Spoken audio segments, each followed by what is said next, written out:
Estamos de volta aí, tubarões. Sejam bem-vindos. Já assistiram Shark Tank? Então já sabe porque eu estou chamando vocês de tubarões?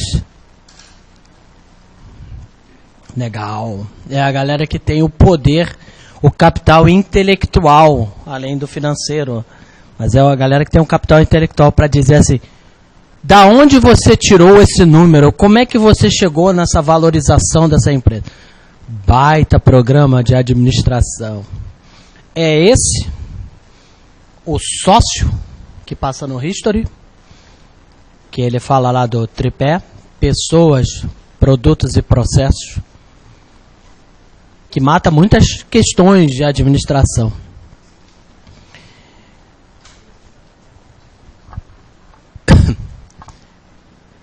Bom, voltando para a nossa aula de história,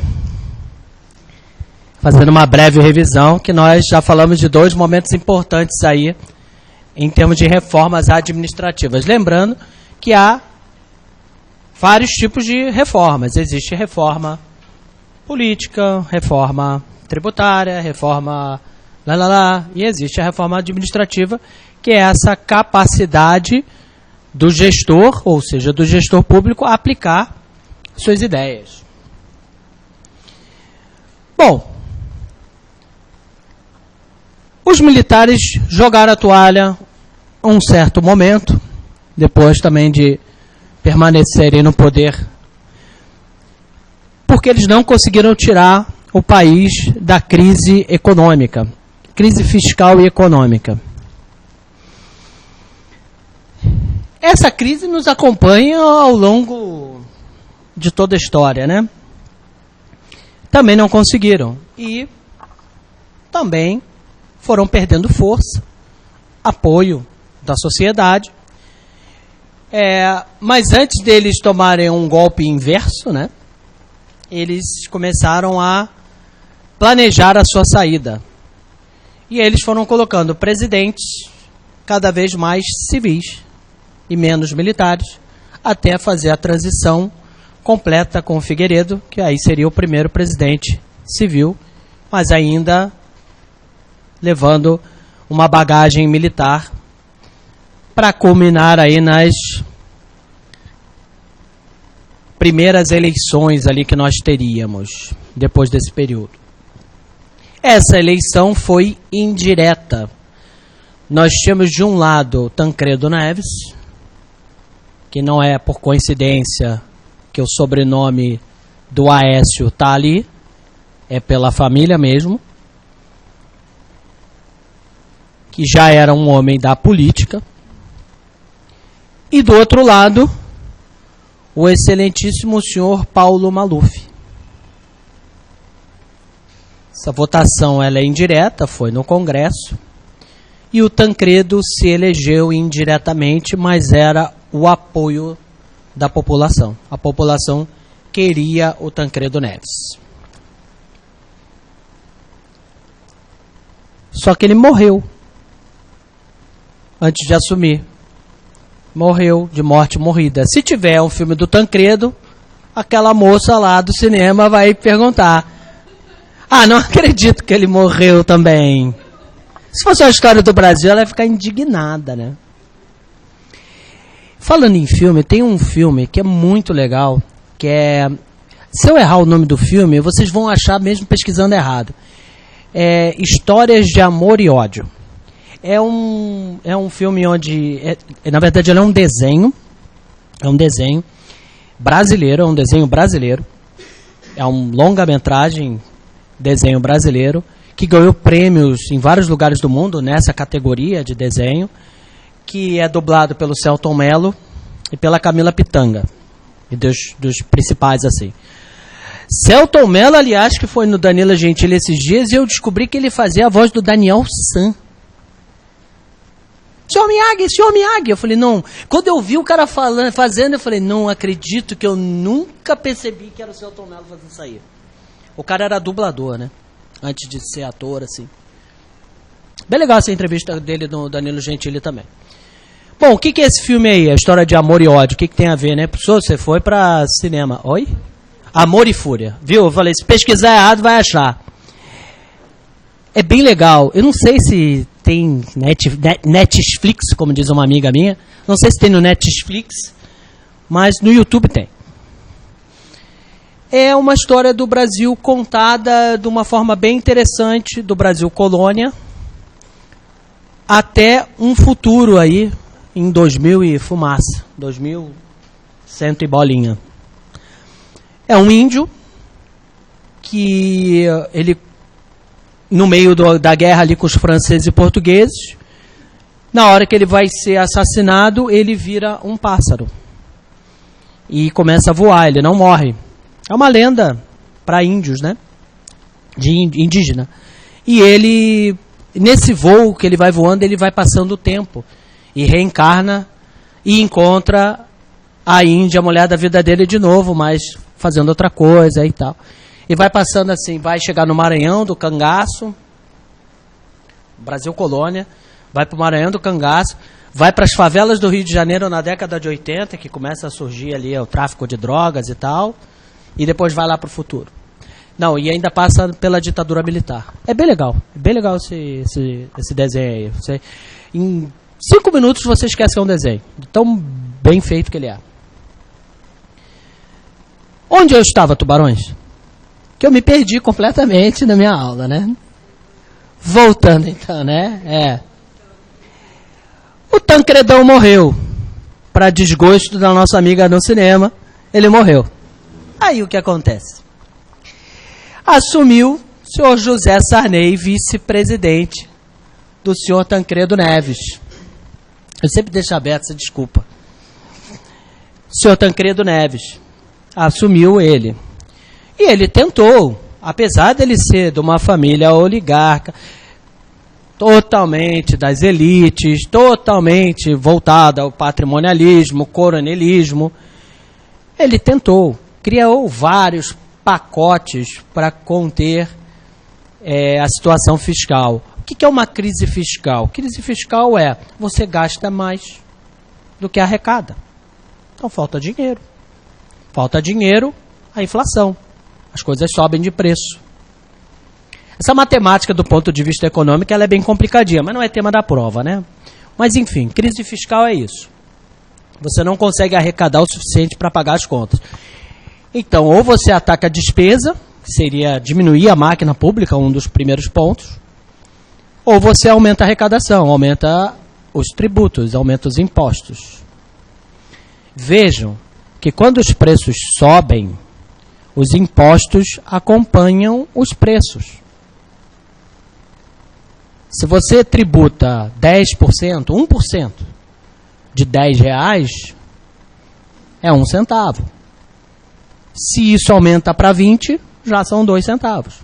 Então, o tributo também aumenta nessa escala aí da inflação. Então, a inflação também não é tão negativa assim, do ponto de vista do governo.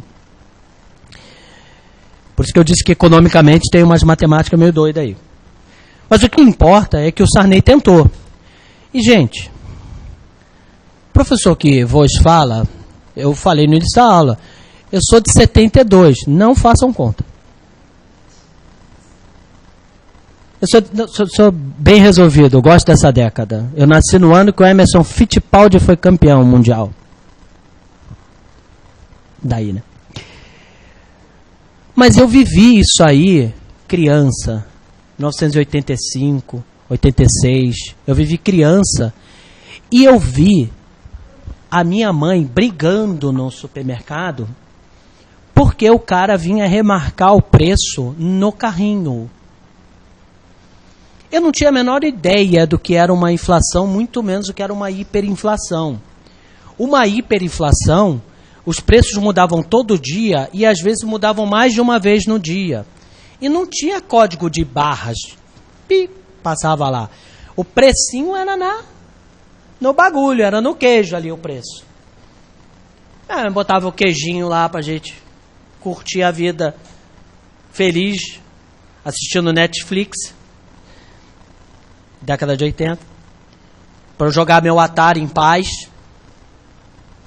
E o cara vinha ali, ó, Cara, pancadaria. Minha mãe, Getúlio Vargas no sangue da minha mãe, né? Carrinho é meu. Carrinho aqui, ninguém remarca preço. E essa confusão era comum dentro dos supermercados. As coisas aumentavam de preço diariamente. Ao mesmo tempo que as coisas... mas como é que vivia, né? A população dá um jeito.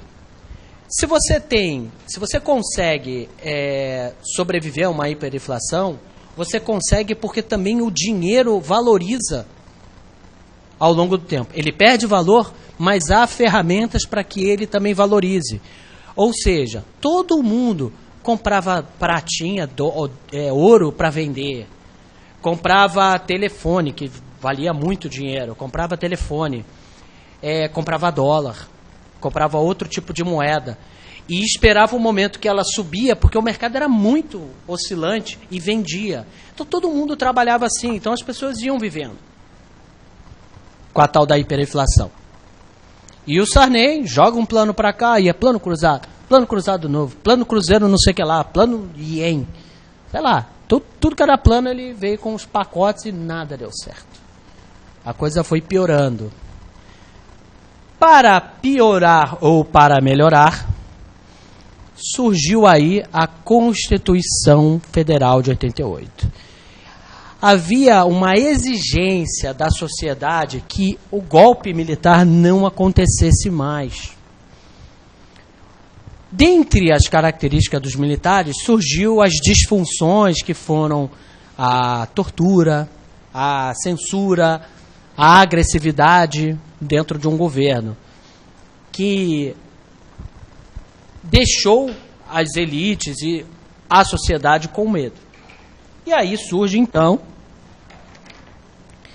a Constituição, que eu espero que vocês não esqueçam mais, porque isso é provinha na veia.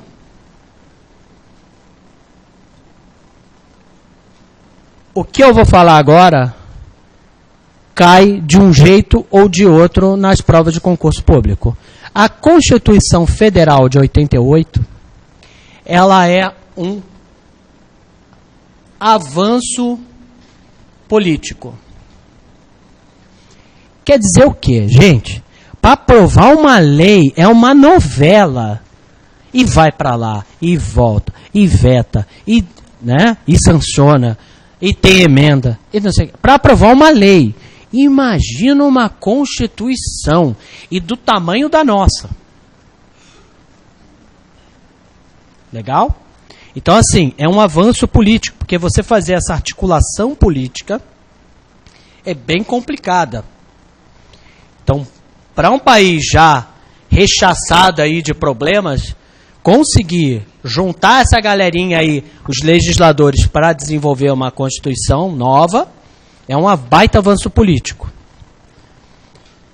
Mas é considerado um retrocesso administrativo. Parece... são coisas conflitantes, mas não é. Aliás, o ponto... já é conflitante a política com a administração, propriamente dita, né? Mas, enfim, é um avanço político porque você consegue reunir legisladores para aprovar diversos dispositivos. E chegar em consenso, né?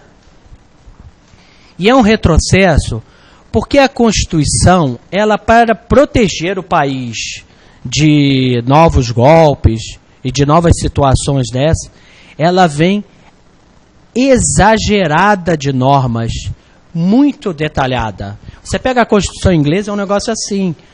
O judiciário, o poder judiciário tem mais poder de interpretação.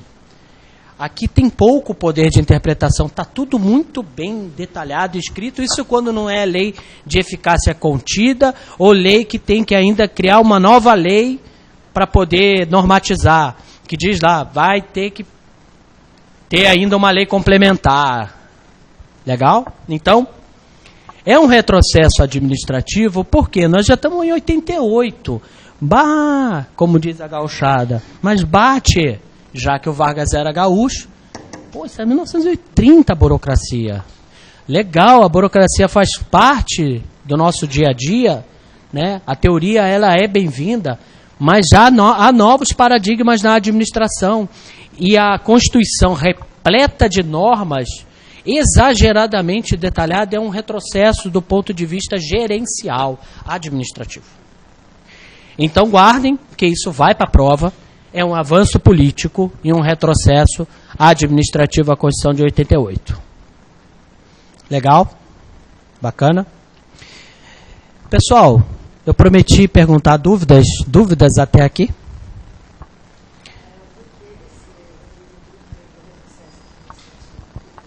Por que do retrocesso administrativo? Em 88 já existem no mundo situações de administração gerencial mais voltada para os fins, para os resultados, do que para os meios. Uma Constituição exagerada de normas e leis e muito detalhada, você volta a dizer que o meio é importante mais do que o fim. Ou seja, segue os dispositivos que vai dar tudo certo. Do ponto administrativo, do ponto gerencial de gestão, é um retrocesso, porque você volta ao modelo burocrático como ele era em 1930. Altamente normatizado, racional, legal, baseado em leis. Como eu disse, há constituições no mundo, mas um exemplo é o da Inglaterra, que ela é bem simples. Ela dá luz para a interpretação, ou seja, aí cabe bom senso. O que é que está sendo necessário agora? E ela fica válida por mais tempo. Já tem muita gente discutindo que a Constituição está muito atrasada, mano, em 88, imagina, nós estamos em 2018. Só que como ela é muito detalhada, você não pode descumprir nada daquilo, né? Porque ela é muito detalhada, então não cabe. Aí tem os dispositivos possíveis, é a emenda constitucional, né? São as emendas. Enfim, bom, esse avanço político aqui trouxe uma disfunçãozinha legal, que é o aumento do clientelismo. O que acontece assim? Não, eu apoio lá, vou fazer, mas o que eu vou ganhar em troca? Aqui choveu de favores. Choveu. Mas é muito. Para se aprovar. Bem mais gente. Bem mais gente. Então, exatamente, era bem mais gente que essa época aqui, né? Choveu favores para poder se aprovar uma Constituição. Gente, se vocês pegarem esse digito assim, ó, Googlezão, ministérios, acho que se não me engano são 46. Isso aí? Não sabe? 43 ou 46. E vai olhando os nomes, vocês vão ver sobrenomes que dá medo que o cara é ministro. Dá medo.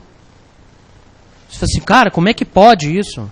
Pode, porque a gente ainda vive favores da Constituição de 88. Ainda tem muito favor para cumprir. Todo o sistema partidário nosso, mas aí eu já estou fugindo um pouco da aula de administração, está muito amarrado ainda aqui. Há muita dívida com alguns partidos em relação à Constituição, né? E a própria forma como o Congresso é formado. Então, ela parece muito antiga, mas do ponto de vista de evolução administrativa, ela ainda é recente.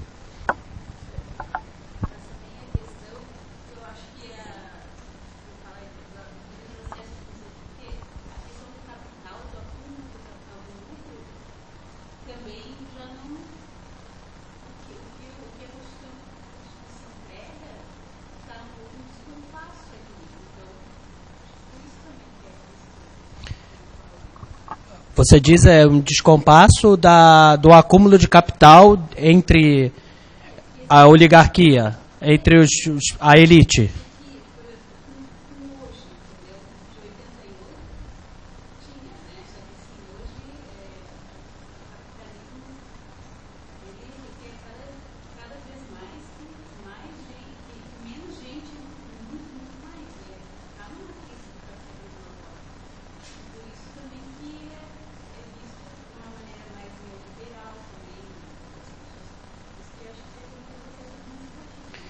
Sim. Logo depois, você tem razão, é considerado um retrocesso administrativo também, porque a Constituição escrita dessa forma, ela diz para o Estado intervir mais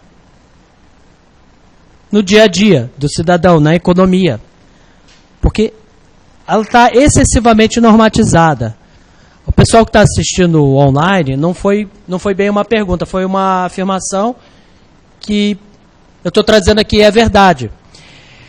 E tanto é verdade que logo depois assume aí, segundo Lula, era o caçador de maracujás. Então nós vamos para a eleição do Collor com o Lula. O Lula indo super bem, apesar da barba mal feita, da cara de militante, daqueles mais agressivos, bem a ver com a época. Tinha uma grande força na época, esse poder da esquerda, apesar de bem agressiva, sem o terninho italiano, mas ele estava indo bem. Mas no debate da Rede Globo, no último debate, bem confusa a saber quem ia ganhar aquela eleição, o Collor saca bem no final do debate uns documentos e pergunta para o Lula: por que você não assumiu sua filha que mora lá em Blumenau, alguma coisa assim? Cara, o cara não sabia o que fazer, ele não esperava esse golpezão baixo, na barriga, ele não estava preparado para aquilo. Então, do ponto de vista de articulação política, o Lula deve ter tido um aprendizado ali enorme. Jogo é sujo, amigo. E o Collor levou. Muita gente diz que foi por isso aí. Porque ele pegou no pessoal legal. Você imagina, né? Enfim, o Collor se elegeu. O Collor, apesar de representar bem as elites, em contrapartida do Lula, que estava representando, naquele momento, o povo, a elite não estava com Lula, de jeito nenhum. O Lula significava um risco para o país, do ponto de vista do setor privado. Apesar, o Collor gostou da brincadeira. House of Cards. Momento que você olha para a cadeira do presidente e acha, cara, eu acho que eu posso, já era, virou meta. Se você achar que pode, é porque você vai querer. E o momento que ele virou, ele assumiu que quem mandava na bagaça era ele. Ele dá uma virada de costas para a galera aí. Mas ele enfrenta uma crise fiscal severa. E sem contar para o povo, tanto como ele não contou para o Lula que ele ia derrubar as pranchinhas dele, ele confiscou o dinheiro da galera. Confiscou o dinheiro do cidadão. Ele bloqueou todo mundo que tinha uma graninha guardada. E isso é tão louco, e aí vocês entendam o que é um favorecimento, que minha mãe tinha uma empresa na época, que trabalhava com telefonia, era a Malufones, eu trabalhava com ela. A Malufones fazia os serviços que a estatal não conseguia fazer. A estatal era muito ruim, a Telerge era muito ruim. Você pedia um telefone, esperava anos para chegar um telefone. Então ela trabalhava nesse mercado paralelo de telefone, ela comprava de um, vendia para outro e fazia o trâmite, tipo um despachante. E eu trabalhava na parte de aluguel do telefone, olha só, eu alugava telefone. E era caro, hein? Não era barato, não. Enfim, minha mãe recebeu uma ligação do gerente do Mercantil do Brasil uns dias antes dele anunciar esse confisco da poupança. Malu, tá rolando um boato forte na Federal e assim, tira o dinheiro do banco. O cara era o gerente do banco onde ela tinha o dinheiro. Ela tirou, sei lá, 70% do dinheiro. Confiscou o resto. Salvou o leitinho das crianças. Ia ser feio o negócio. Gente, a galera foi desesperada, né? Imagina, você ter um dinheiro guardado e o cara vir e bloquear a tua grana. E a promessa era começar a pagar 2 anos depois e ainda em tantos milhões de meses. E a justificativa era: preciso de dinheiro para botar as contas em dia do país. O país está quebrado. Vejam que nada é impossível. Nem mandar servidor embora, tá? O Collor mandou 100 mil para a rua. Mínimo. 100 mil.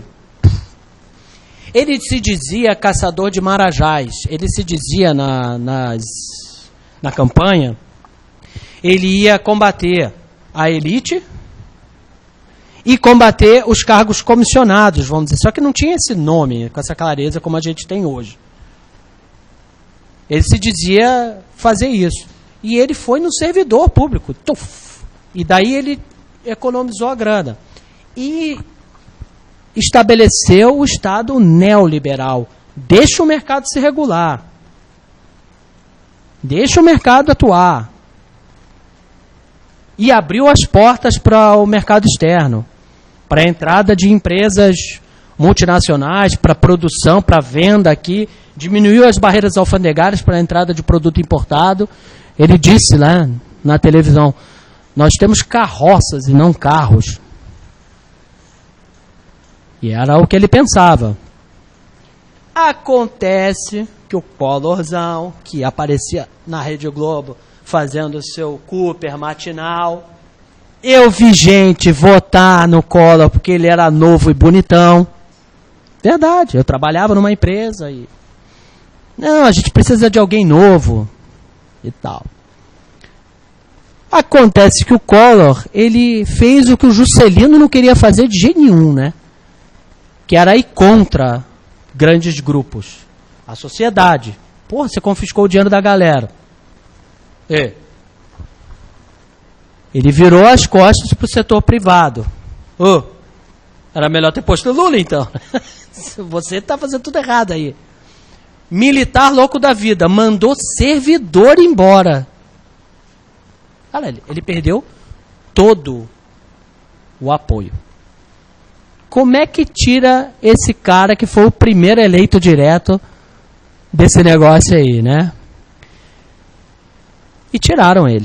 Aí vai um conceito de governança e de governabilidade que cai em todas as provas também. Governabilidade é o ato legítimo de você estar ocupando um cargo. Se você olhar pela administração geral, você está trabalhando na empresa, de repente o dono da empresa te chama e fala: agora você é a nova diretora de marketing. Tem coisa mais legítima do que o dono da empresa te botar no cargo? Não. Todo mundo vai ter que respeitar. Você está legítima no cargo. Só que você começa a fazer besteira. Bom, a galera que trabalha contigo passa meses, bate lá na porta do dono da empresa, do presidente. Pô, tem que tirar ela daí, cara. Tá fazendo só isso. Aí ele faz uma apuração, chama você e você está na rua. Você acabou de perder sua governabilidade. Por quê? Porque você não teve governança. E o que é a governança? É a sua capacidade de gestão, sua capacidade administrativa.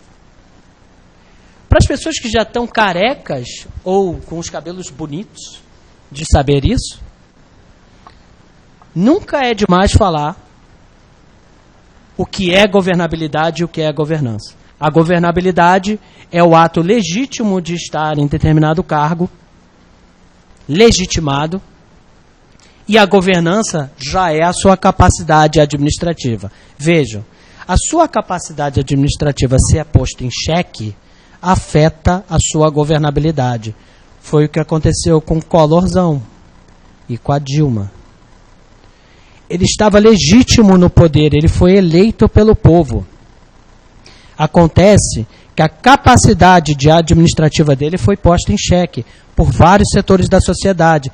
Então, como é que a gente procura um jeito de legalmente tirar esse cara do cargo? Aí vamos achar a maracutaia dele, porque todo mundo tem um pezinho lá, né? Na sujeirinha. Então agora vamos botar isso à tona. E Todo mundo fala em impeachment, mas ele renunciou.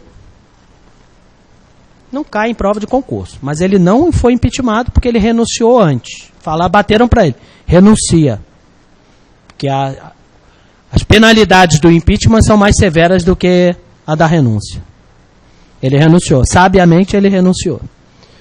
Bom, aí assumiu, Itamarzão, trouxe o Fucão de volta, beleza, ficou conhecido. E o Itamar, vamos dizer, já tinha uma política da boa vizinhança.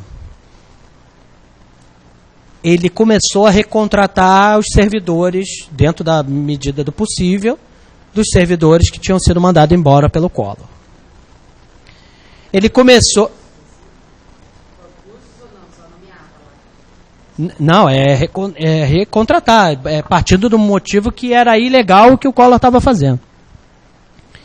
E foi chamando de volta. Vou concluir, meu editor.